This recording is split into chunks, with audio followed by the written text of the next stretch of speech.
Three Bears by Flora Annie Steele.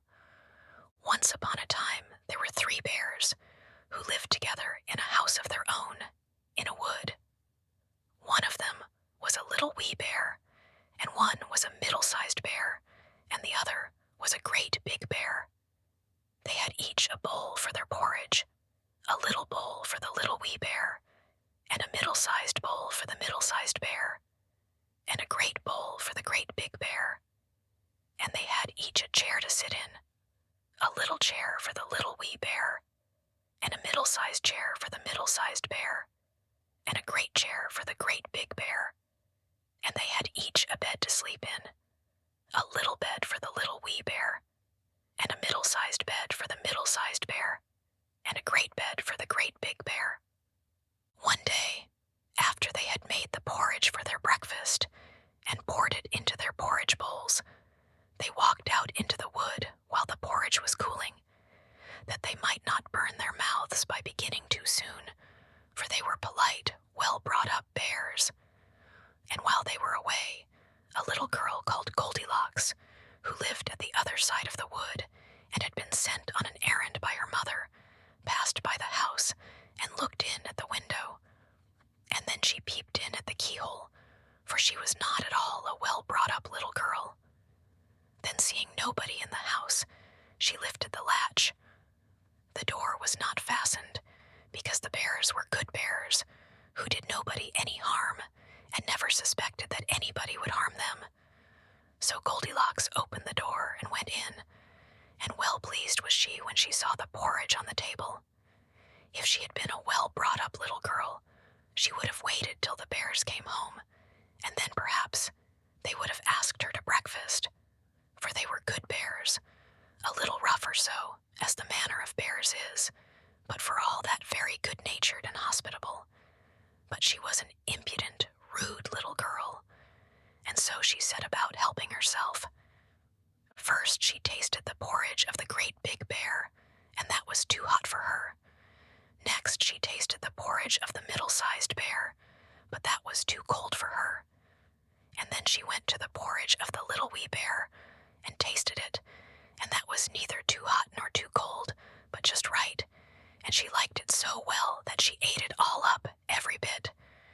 Then Goldilocks, who was tired, for she had been catching butterflies instead of running on her errand, sat down in the chair of the great big bear, but that was too hard for her.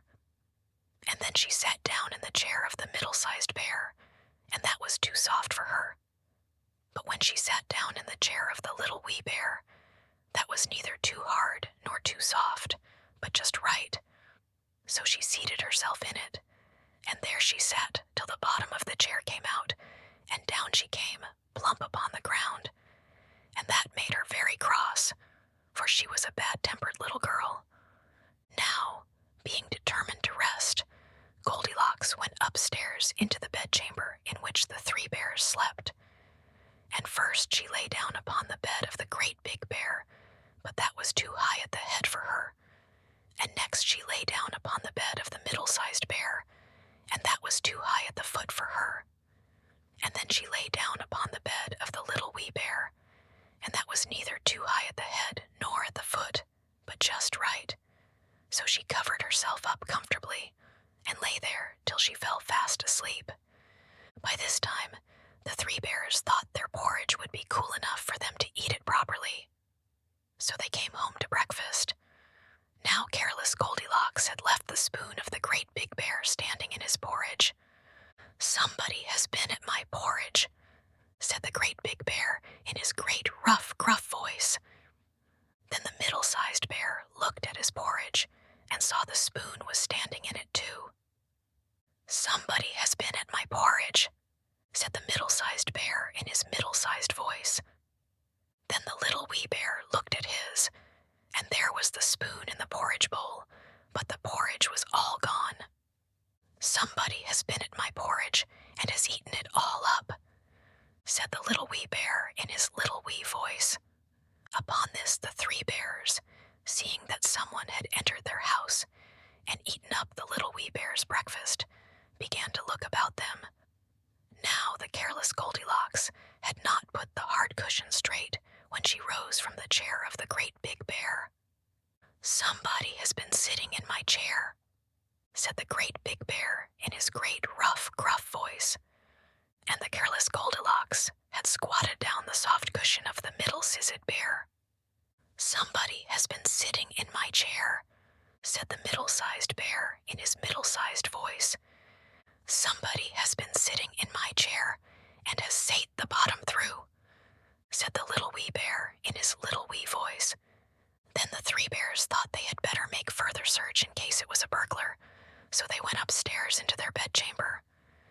Now Goldilocks had pulled the pillow of the great big bear out of its place. "Somebody has been lying in my bed," said the great big bear in his great rough, gruff voice. And Goldilocks had pulled the bolster of the middle-sized bear out of its place. "Somebody has been lying in my bed," said the middle-sized bear in his middle-sized voice. But when the little wee bear came to look at his bed, there was the bolster in its place, and the pillow was in its place upon the bolster, and upon the pillow there was Goldilocks' yellow head, which was not in its place, for she had no business there.